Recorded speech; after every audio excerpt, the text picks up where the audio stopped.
Hello friends, welcome to study Pathshala. आइए देखते हैं आज की क्लास में क्या खास होगा। तो will look into Pahalgam attack. Definitely काफ़ी जो है ये ट्रैजिक इंसिडेंट हुआ है।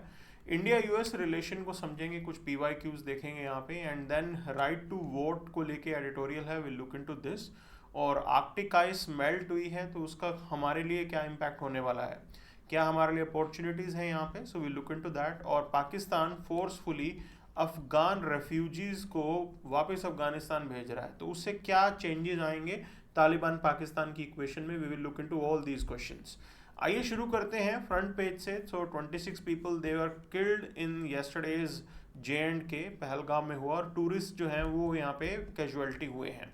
Now how things we are relating, देखिए अगर आप टेरर का ऑब्जेक्टिव देखेंगे कि कोई टेररिज्म क्यों करता है, तो उनका एक ऑब्जेक्टिव होता है सेंसेशनलाइजेशन, कि they want to sensationalize something, और एक बड़ा उनको यहाँ पे मिलेगा, सब मतलब मीडिया वगैरह सब उसको हाईलाइट करेगी, और उसका इम्पैक्ट क्या होगा कि फियर साइकोसिस होगा इंडियंस के बीच में, टूरिस्ट के बीच में, जो है हम सब लोग डरेंगे, और ये जो है J&K की इकोनॉमी के लिए ट्रेजिक होने वाला है। तो ये बेसिक थॉट प्रोसेस होता है कोई भी टेरर एक्ट को, कि सेंसेशनलाइज करो, इतनी सेंसेशन बनाओ उसको कि भाई लोग उससे डरें। ठीक है, अब प्रेजेंट सिनेरियो को देखिए कि why this attack was more likely to happen, कि vice president of United States, he is in India, वो इंडिया में है, और यहाँ पे टूरिस्ट को टारगेट किया गया है स्पेसिफिकली रिलीजन को ध्यान में रखते हुए। ठीक है, एक रिलीजियस एंगल भी आ गया है इसके अंदर। Idea is to create Hindu Muslim divide. ये हिंदू मुस्लिम डिवाइड जो है ये क्रिएट करने के लिए ये पूरा खेल रचा गया है। So this is the important message that one has to understand. ठीक है, अब क्या होगा कि भी इंडिया के अंदर एक सेंटिमेंट ऐसा होगा, there will be people will, you can से, over think, and there can be a scenario जहाँ पे कुछ एक पॉलिटिकल प्लेयर्स इन सब चीज़ों से बेनिफिट भी उठाएंगे। तो ये एक मुद्दा जो है ये आज की डेट में है, ये पूरी इक्वेशन है जो हमें समझनी है कि why this event took place. अच्छा, अब इस चीज़ को समझना है कि J&K की जो इकोनॉमी है वो भी यहाँ पे बैडली हिट होने वाली है, because this is just the start of the season. यहाँ पे अभी just start of the season का टाइम है, और इतना ही नहीं है, अमरनाथ यात्रा भी होने वाली है। ठीक है, so Amarnath Yatra is going to be there, और ये सब फैक्टर्स जो है ज़रूर इन्होंने ध्यान में रखे हुए हैं कि भी अमरनाथ यात्रा से पहले ऐसा कुछ किया जाए, या वाइस प्रेसिडेंट ऑफ अमेरिका अगर इंडियन दौरे पे है तो उस टाइम ऐसा करो। इंटरनेशनली ये सेंसेशनलाइज होगा, और अब ऐसा हो भी रहा है। Everyone is with India, the point is this. अब यहाँ पे लाइन क्या ड्रॉ की जाएगी, क्या कोई एक्शन होगा, will there be any, you can say, cross border activity, वो चीज़ हम लोग यहाँ पे मतलब डेफिनेटली सब कैलकुलेशंस जो है आर्मी के एंड पे हैं, that is not to be discuss by us. Clear. अब यहाँ पे मेंस यूपीएससी का आप सवाल देखिए, ये कह रहे हैं कि the term hot pursuit and surgical strikes are often in news, और ये टेरर अटैक से रिलेटेड है। अब इन्होंने पूछा कि discuss the impact of such particular actions, उनका क्या इम्पैक्ट होगा। तो अब यहाँ पे पहली चीज़ समझनी है कि आपको थोड़ा सा डिस्टिंक्शन होता है हॉट परस्यू में और सर्जिकल स्ट्राइक में। तो हॉट परस्यू प्राइमरीली मतलब क्या है इसका, कि आप इमीडिएटली जो है सस्पेक्टेड है, जो अग्रेसर है उसको आप चेज करोगे। तो right now immediately our forces were deployed, और जितने भी 3-4 वो आतंकवादी हैं उनमें से 3 पाकिस्तानी बताए जा रहे हैं, and 1 you can say local Kashmiri guy is there, उनको अब मारा जाएगा।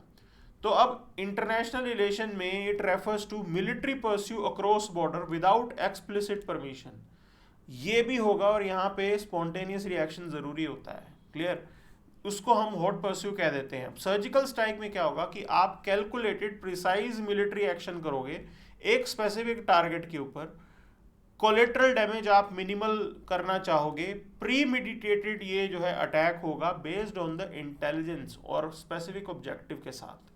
तो हॉट परस्यू में क्या किया आपने, इमीडिएटली जो भी क्राइम सीन के अराउंड जो क्रिमिनल्स थे उनको इमीडिएटली चेज किया, क्विक एक्शन लिया, उनको पकड़ा और डिफ्यूज किया। सर्जिकल स्ट्राइक के अंदर हम क्या करेंगे, पूरा इंटेलिजेंस बेस्ड पूरा ऑपरेशन होगा, पूरा समझेंगे, और बॉर्डर को क्रॉस करके वहां पे एक्शन किया जाएगा, that is the surgical strike. अब ये डिफरेंस जो है ये दोनों में थोड़ा सा होता है, और थोड़ा हमें जानना होता है। ठीक है, जो प्रेजेंटली जिन्होंने ये एक्ट किया है उनको तो डिस्पोज किया जाएगा हॉट पर्स्यू के थ्रू, और सर्जिकल स्ट्राइक होगा उनके जो ट्रेनिंग और लॉन्च पैड्स हैं cross the border. Now how it will be done that is up to the military to decide. Clear. ये यूपीएससी मेंस का सवाल है, 2016 मेंस में ये पूछा गया है. चलिए आगे देखिए यहाँ पे. अब इसका इम्पैक्ट क्या होता है? पहली चीज है कि डेटरेंस इफेक्ट आप यहाँ पे क्रिएट करना चाहते हैं. You are sending a clear message to the non state actors कि भाई इस टाइप की एक्टिविटी यहाँ नहीं चलेगी. ये आपके सॉवरन राइट्स हैं कि आप सिग्नल कर रहे हो हमारे एज अ नेशन का intent that these type of actions can not be tolerated, and you have to set the you can say deterrence line. वो डेटरेंस लाइन जो है वो हमें सेट करनी पड़ेगी. इससे पहले आपको पता है कि पहलगाम में जब जो है एक्टिविटी हुई थी, मतलब इससे पहले पुलवामा जब हुआ था, so we know that what happened after that. Clear. तो हमने जो है वहाँ पे बालाकोट एयर स्ट्राइक किया, and this event is worst. ये उससे वर्स्ट आप बोल सकते हो बिकॉज सिविलियन यहाँ पे टारगेट हो रहे हैं, and that's a very you can से वेरी क्रिटिकल थिंग. उसके लॉन्ग टर्म रिpercussion होते हैं, तो पॉलिटिकल कॉन्सिक्वेंस भी होता है और इकोनॉमिक कॉन्सिक्वेंस तो जे एंड की इकोनॉमी में शायद होंगे. People may be like they may dissuaded themselves to go to Pahalgam. Tourism वगैरह इम्पैक्ट होगा वहाँ पे. क्लियर. अब पोटेंशियल फॉर एस्केलेशन भी इंक्रीज हो जाता है यहाँ पे. बिल्कुल रिटेलिएशन का रिस्क है. एस्केलेशन और कन्फ्लिक्ट जो है वो जरूर बढ़ेगा. इंटरनेशनल डिप्लोमेसी में बात करें तो आपके डिप्लोमेटिक टाइज स्ट्रेन होंगे और बायलैटरल रिलेशन जो है वो इम्पैक्ट होंगे. अब ये डोमेस्टिक मोबिलाइजेशन की बात करें तो successful operations can boost public sentiment. बिल्कुल नेशन मोराल अप हो जाएगा, जो बालाकोट के टाइम पे हमने फील किया था. ठीक है. इंडिया ने सर्जिकल स्ट्राइक जो है 2016 में की थी उड़ी अटैक के बाद. तो ये हमारा पास्ट का एक्सपीरियंस भी है, and this is something which is there now. चलिए, so moving to the next. So JD Vance he is talking about India US relation, और बहुत से ऐसे सेक्टर्स हैं जहाँ पे हम साथ में मिलकर काम कर सकते हैं. तो एनर्जी सेक्टर में प्राइमरीली न्यूक्लियर एनर्जी की बात यहाँ पे कर रहे हैं, and that we can work together. साथ में मिलकर इधर काम किया जा सकता है. ठीक है. अच्छा, अब there are lot of things beyond this. इसके अलावा भी है. देखिए, जियोपॉलिटिकली तो हमारे इंटरेस्ट जो है वो मोर और लेस अलाइन होते हैं. ठीक. सिर्फ एक दो जगह प्रॉब्लम है, specifically on issue of Iran, on issue of Russia.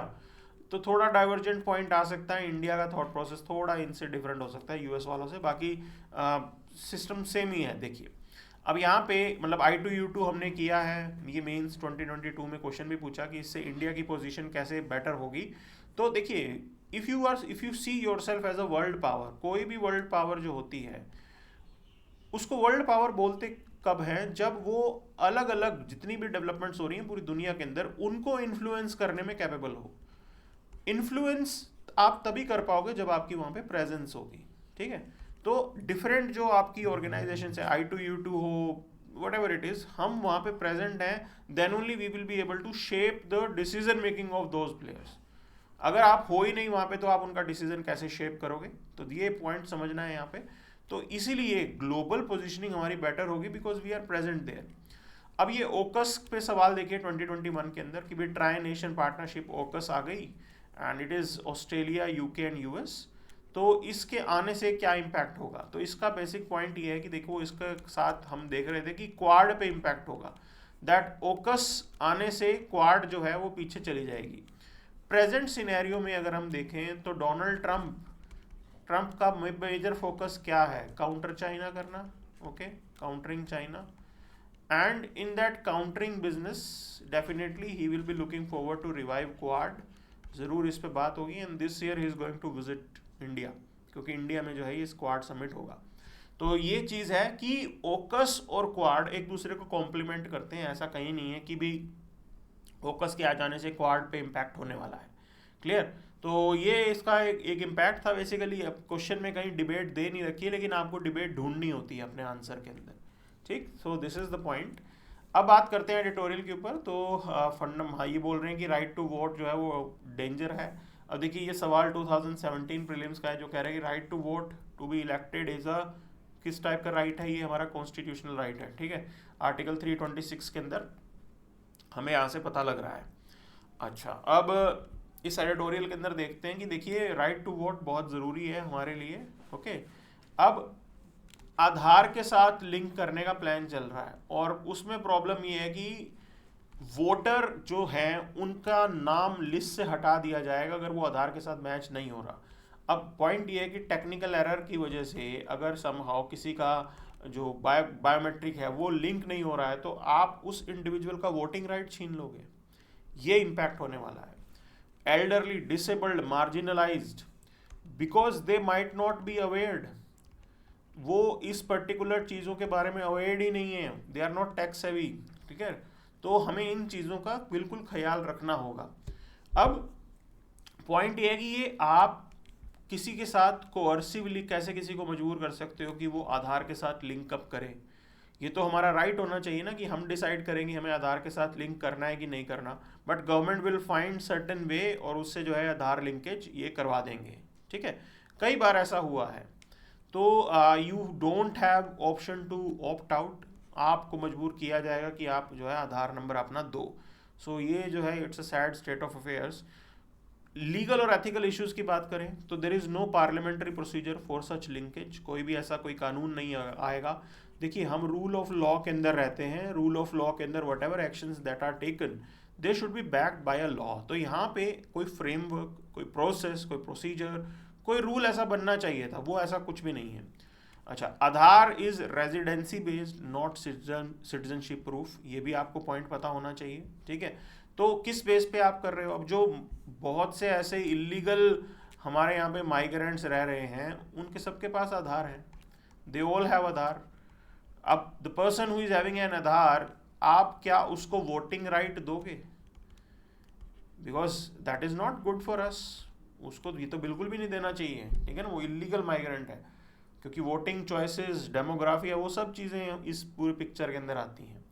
Transparency और अकाउंटेबिलिटी की बात करें, there is no you can say clear process कि किस तरीके से आप मतलब अगर आपका केस रिजेक्ट हो जाता है तो आप किसके पास जाके रेमेडी ढूंढोगे, ग्रीवेंस एड्रेसल का क्या होगा, कोई क्लैरिटी नहीं है। क्लियर? अभी आप अपना आधार लिंक कर रहे हो, उसके अंदर डेफिनेटली डेटा प्रोटेक्शन या प्रिवेसी का कंसर्न वो बहुत ज़्यादा है यहाँ पे। तो वो सारी चीज़ें हैं। अब देखो, ये यहाँ पे बोल रहे हैं कि potential for political manipulation of voter data, ये खतरनाक हो सकता है, ठीक है। वोटर प्रोफाइलिंग हो सकती है, इसके बेस के थ्रू वोटर प्रोफाइलिंग भी की जा सकती है, और voter profiling is not going to be good for us, वो हमारे लिए ठीक नहीं होगी, ठीक है। That is the point. अब इलेक्शन कमीशन एक इंडिपेंडेंट एंटिटी है, UIDAI is controlled by executive, ये समझने वाली चीज़ है। तो आधार तो आपका UIDAI देखेगी, जो कि सरकार के अंडर आ जाएगी। तो ये पॉइंट समझना है, मतलब whosoever will be in power will definitely in a position to influence one way or the other, चीज़ों को इन्फ्लुएंस किया जा सकता है। और आधार सिस्टम में बहुत एरर्स हैं, ये हमारे CAG रिपोर्ट ने बताया था कि डुप्लीकेसी और इनएक्यूरेसीज बहुत हैं। Unreliable data for verification, that is another problem here, okay. And we need to explore alternatives to Aadhaar linkage, इसके ऑल्टरनेटिव्स हमें जो है एक्सप्लोर करने चाहिए। डोर टू डोर चेक करो, इंडिपेंडेंट ऑडिट करवाओ, ग्रीवेंस एड्रेसल के लिए आपको प्रॉपर सिस्टम आप बनाओगे, then only it will be great for us, ठीक है। ये सारे फैक्टर्स को हम ध्यान में रखें, फिर कोई डिसाइड करें। So these are few things that one has to understand. Moving to next, अब देखिए आर्कटिक रीजन की आइस जो है वो मेल्ट हो गई, और उससे काफ़ी पोटेंशियल हमारे पास आ रहा है। फर्स्ट पोटेंशियल इज दिस कि भाई new sea lanes open up हुई हैं, और जो आपका ट्रेड कोस्ट है, if you use that sea lane, trade cost can be further reduced. So that is one benefit that we can draw out of it. Clear? 2021 में question भी पूछा इन्होंने कि भी how do melting of ice and glacier affect the weather pattern. देखो, इन्होंने तो weather pattern पे पूछा है, और human activity on earth. Ice melt होगी तो होगा क्या, उस एरिया के अंदर ह्यूमन एक्टिविटी इंक्रीज हो जाएगी। ह्यूमन एक्टिविटी इंक्रीज होगी तो फर्दर आइस को और ज़्यादा रेट पे मेल्ट करेगी। ये पॉइंट समझना ज़रूरी है। क्यों ये ज़रूरी है? देखिए, आइस मेल्ट होने से होता क्या है, there is decrease in albedo effect. Albedo effect क्या होता है कि आप यहाँ से जो सनरेज आती हैं, वाइट अगर सरफेस होता है तो उसका अल्बीडो इफेक्ट ज़्यादा होता है, ठीक है। आइस हैज़ मोर अल्बीडो इफेक्ट, मतलब और ज़्यादा वो हीट रिफ्लेक्ट बैक हो जाती है। अगर आइस मेल्ट फॉर्म में है और यहाँ पे आपके पास ब्लू एरिया है। अब देखो आइस मेल्ट होती है, ये डार्क ब्लू भी हो जाता है, ठीक। जितना डार्क मैटर है वो उतनी ज़्यादा हीट को एब्जॉर्ब करेगा। जितनी ज़्यादा हीट एब्जॉर्ब होगी, आप देखेंगे कि आपके यहाँ पे ग्लोबल वार्मिंग और ज़्यादा इंक्रीज होगी, ठीक है। तो वो ग्लोबल वार्मिंग जब इंक्रीज होगी, ग्लोबल वार्मिंग इंक्रीज होगी मतलब मोर आइस विल मेल्ट। तो ये बहुत खतरनाक चीज़ है। आइस मेल्ट हो गई तो समझ लीजिए वो जो रेट ऑफ आइस मेल्टिंग है उससे और इंक्रीज होगा, बिकॉज अल्बीडो इफेक्ट जो होता है वो आपके ये जो ब्लू वाटर जोन बनती है उसका अल्बीडो इफेक्ट कम होता है एज कम्पेयर टू आइस। ये जो आइस है वो ज़्यादा रिफ्लेक्ट बैक करती है, ठीक है। तो उसे डार्क पूल्स बोलते हैं जो बनते हैं वहाँ पे। तो जब इतना सारा जो है आइस मेल्टिंग हो रही है तो उसका इन्फ्लुएंस कहाँ पड़ेगा? जेट स्ट्रीम्स पे पड़ेगा, एक्सट्रीम वेदर इवेंट्स होंगे, बिल्कुल ऑलरेडी हो रहे हैं। जहाँ पे ड्रॉट आ रहा है वहाँ पे बहुत इंटेंसिव ड्रॉट आ रहा है, जहाँ पे फ्लड्स आ रहे हैं वहाँ पे और इंटेंसिव फ्लड्स आ रहे हैं। And you can see mountains के अंदर कितना कॉमन हो गया है फ्लैश फ्लड आना, ठीक है। पहले इतना नहीं होता था, अभी आजकल आप सिनेरियो देखिए। तो ग्रीनलैंड की आइस जो है वो अगर लॉस होती है तो उसमें ग्लोबल सी लेवल राइज भी होगा, बिल्कुल, और उसका इम्पैक्ट कोस्टल कम्युनिटीज़ पे होगा ही होगा।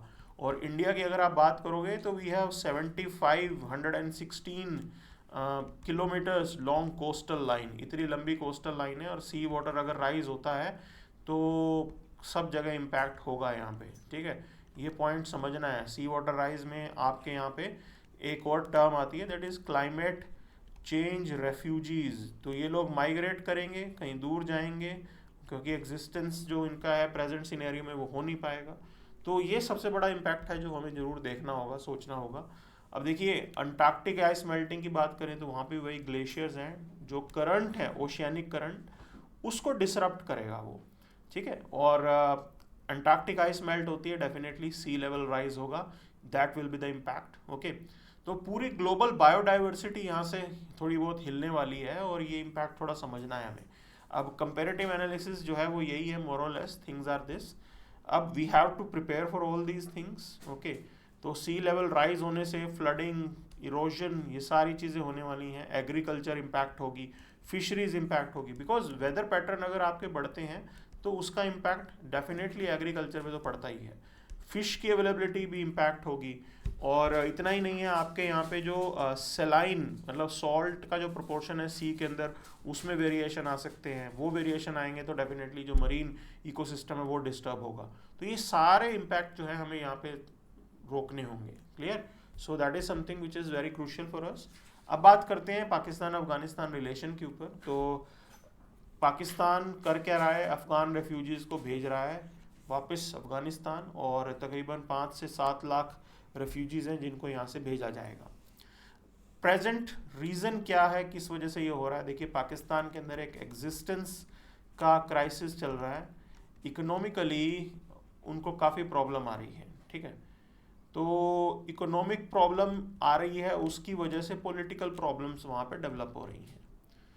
अब वहाँ पे बलूचिस्तान जो है उसको लेके मूवमेंट चल रहा है, खैबर पख्तूनख्वा में मूवमेंट चल रहा है, बहुत प्रोटेस्ट हुए हैं केपीके में, okay. And then Islamic State for Khorasan province IS KP के भी फैलने की जो है पूरा डर है। तो ये प्रॉब्लम्स पाकिस्तान फेस कर रहा है, और दे वांट कि भी इन सब चीज़ों से थोड़ा सोल्यूशन मिले, कि आपके वहाँ पे आपको जॉब्स क्रिएट करनी है तो जॉब्स जो हैं वो लोकल्स को मिलें, ये वो चाहते हैं, ठीक है। और ये जो पॉलिटिकल टसल हमने देखा यहाँ पे अलग अलग मूवमेंट्स चल रही हैं, तो पीछे से कहीं ना कहीं हेल्प थोड़ा बहुत अफगानिस्तान से आ रही होगी। तो ये सारे मुद्दे हैं। तो present point is this, security concern है। तहरीक तालिबान पाकिस्तान के अटैक्स यहाँ पे इंक्रीज हुए, बलूचिस्तान में अटैक्स इंक्रीज हुए, ठीक है। और तालिबान जो है वो हेल्प कर रहा है टीटीपी को। अब पाकिस्तान जो है तालिबान के ऊपर प्रेशर डालना चाहता है, and you can say they want कि भाई जो तालिबान है वो पाकिस्तान की सुने, इसीलिए ये सब किया जा रहा है, ठीक। आईएसकेपी के भी थ्रेट का डर है, ये भी एक कंसर्न है पाकिस्तानीज को। इकोनॉमिक कॉस्ट बहुत ज़्यादा है, cost of hosting these refugees over 8 billion उन्होंने स्पेंड किए हैं सिंस 1979। ये जो है यूएसएसआर का जब इन्वेजन हुआ था तब से जो है रेफ्यूजीज़ यहाँ पे रह रहे हैं, ठीक है।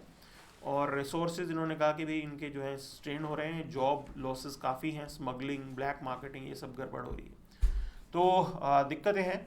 और IMF का भी प्रेशर है कि नॉन एसेंशियल जो एक्सपेंडिचर है उसको रिड्यूस किया जाए, including support that is given to refugees, तो ये भी पॉइंट है। देन तालिबान जो है वो ड्यूरेंड लाइन को नहीं मानता, तो पाकिस्तान तालिबान के ऊपर प्रेशर डाल रहा है कि आपको ड्यूरेंड लाइन एक्सेप्ट करनी पड़ेगी। That could also be one reason, ठीक, जिस वजह से ये किया जा रहा है, और उस वजह से नेगोशिएशंस वगैरह जो है यहाँ पे चल रही हैं।